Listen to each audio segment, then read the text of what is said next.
This is a great question. So when you first get it, you're going to unbox it and scan the QR code, download the app, and the very first time that you run your robot vacuum, it is going to create a really detailed map of your home.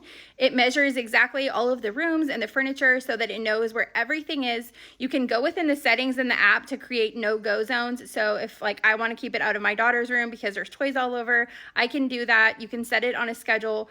It's really accurate and it's cool because when it's done cleaning, it sends you a report of exactly how many square feet it vacuumed and how long it took.